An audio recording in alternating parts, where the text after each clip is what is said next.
Hello दोस्तों, आज हम पढ़ेंगे बांग्लादेश अपने पड़ोसी देश के बारे में, जहाँ पे पीएम पद के लिए इलेक्शन हुआ था और वहाँ पे जो है पांचवी बार शेख हसीना ने जीत दर्ज की है और वहाँ पे विपक्षी दल ने बहिष्कार किया था। उसके बीच वोटिंग हुई और उसमें शेख हसीना ने जीत दर्ज कर ली। तो उसमें क्या होता है कि बांग्लादेश संसद कैसा हम लोग पढ़ेंगे यहाँ पे, बांग्लादेश संसद और चुनाव वोटिंग कैसे होती है, विपक्षी दल ने चुनाव क्यों नहीं लड़ा, बांग्लादेश का इतिहास। तो ये इतना बारे में हम लोग अध्ययन करेंगे, इतने पॉइंट के बारे में। तो चलिए करते हैं।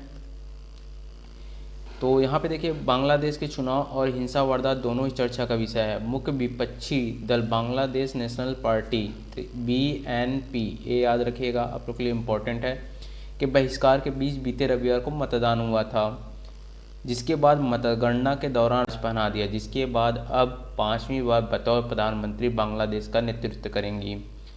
अब यहाँ पे बांग्लादेश के संसद के बारे में हम लोग पढ़ते हैं कि वहाँ पे संसद किस फॉर्मेट में होती है। तो वहाँ बांग्लादेश के संसद, जिसे जातीय संसद, ये याद रखिए यहाँ पे आप, जातीय संसद, वहाँ के संसद को क्या कहा जाता है, जातीय संसद कहा जाता है। और वहाँ पे कितने सीट, यानी इंग्लिश में क्या कहें, हाउस ऑफ द नेशन कहा जाता है। इस संसद में 350 सदस्य, इन 350 सदस्यों में से 300 सदस्य वोटिंग के माध्यम से चुने जाते हैं। केवल 300 सदस्य होते हैं वोटिंग के माध्यम से चुने जाते हैं। और 50 सीट जो होती है महिलाओं के लिए आरक्षित होती है और शेयर के आधार पर बांटी जाती है। तो ये जो 50 सीट आरक्षित होती है महिलाओं के लिए, ये शेयर के आधार पर बांटी जाती है। तो आप यहाँ पे याद रखिएगा कि वहाँ पे टोटल कितनी सीट होती है, 350 होती है। और इलेक्शन कितने पे होता है, 300 पे वोटिंग होती है और 50 सीटें जो होती हैं आरक्षित होती हैं। तो इतनी चीज़ आप बांग्लादेश के संसद के बारे में, और इसका नाम जरूर याद रखिएगा। यहाँ के संसद को क्या कहा जाता है, जातीय संसद कहा जाता है। अब बांग्लादेश की सरकार बनाने के किसी भी राजनीतिक पार्टी को 151 सीटों पर जीत दर्ज करना जरूरी होता है। इस देश के संसदीय चुनाव हर 5 साल में होते हैं। तो यहाँ पे क्या होता है, हर 5 साल पे चुनाव होते हैं, 5 साल पे चुनाव होते हैं। और वहाँ पे जो 300 सीट होती है जिस पे इलेक्शन होता है, वोट पड़ते हैं, वोटिंग होती है, उसमें से 151 सीट पाना अनिवार्य होता है, जिससे कोई भी राजनीतिक पार्टी जीत के लिए ज़रूरी होता है। तो वहाँ पे ये चीज़ होती है। इसके बाद चुनाव में वोटिंग कैसे होती है ये देख लेते हैं। अधिकांश देशों की तरह बांग्लादेश में भी एक उम्मीदवार एक ही वोट डाल सकता है। इस दौरान जिस उम्मीदवार को सबसे ज़्यादा वोट मिलते हैं वह जीत जाता है। मतलब वहाँ पे भी ऐसे ही होते हैं, जैसे अपने यहाँ होता है कि वोटिंग होती है, जो कैंडिडेट ज़्यादा पाता है वोट वो जीत जाता है। उसी तरह वहाँ पे भी इस तरह चुनाव होता है, सारे लोग वोट्स मिलकर डालते हैं, जो कैंडिडेट ज़्यादा वोट पाता है वो जीत जाता है।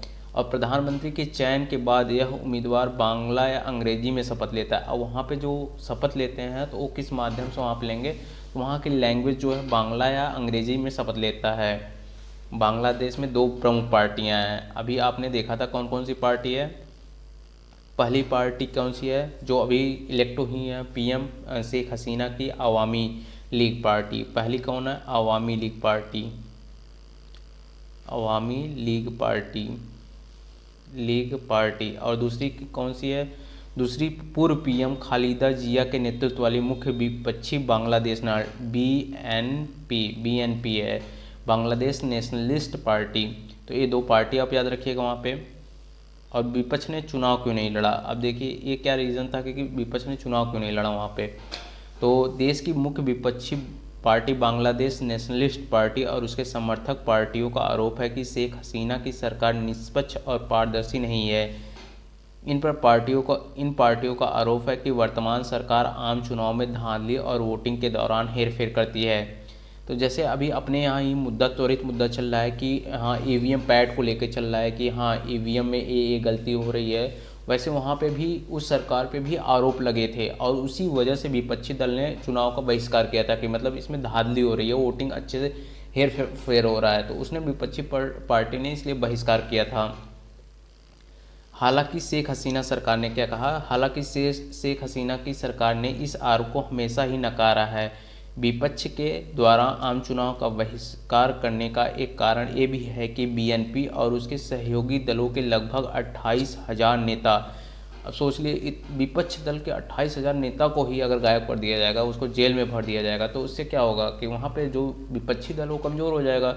जो अच्छे अच्छे नेता होंगे वो जेल में चले गए होंगे। तो उनसे क्या होता है कि एक कारण ये भी था कि विपक्षी दल वहाँ पे चुनाव में बहिष्कार चुनाव में प्रतिभाग नहीं किया, इसलिए उन्होंने बहिष्कार कर दिया चुनाव का। तो ये इम्पॉर्टेंट फैक्ट्स थे, तो आप इसमें कुछ चीज़ें याद रखिएगा। वहाँ की संसद का क्या नाम है, जातीय संसद उसको कहते हैं। उसमें कितने सीट होते हैं, 350 सीट होते हैं, जिसमें 300 सीट पे इलेक्शन होता है और 50 सीट पे जो महिलाओं के लिए आरक्षित है वो शेयर के आधार पर बांटी जाती हैं। तो ये हो गया। और वहाँ पे जो है कि दो प्रमुख पार्टी, एक जो है बांग्लादेश नेशनलिस्ट पार्टी है, एक अवामी लीग पार्टी है, और शेख हसीना की जो पार्टी है उसे अवामी लीग पार्टी कहते हैं, जो 5वीं बार प्रधानमंत्री वहाँ पे बनी है। तो इतना चीज़ आप लोग याद रखिएगा। एक फैक्ट और याद रखिएगा कि बांग्लादेश के बारे में, आप पड़ोसी देश है तो उसके बारे में थोड़ा बहुत जानकारी अलग से रखिएगा। तो वीडियो अच्छा लगा हो तो लाइक करिएगा, सब्सक्राइब करिएगा। Thank you.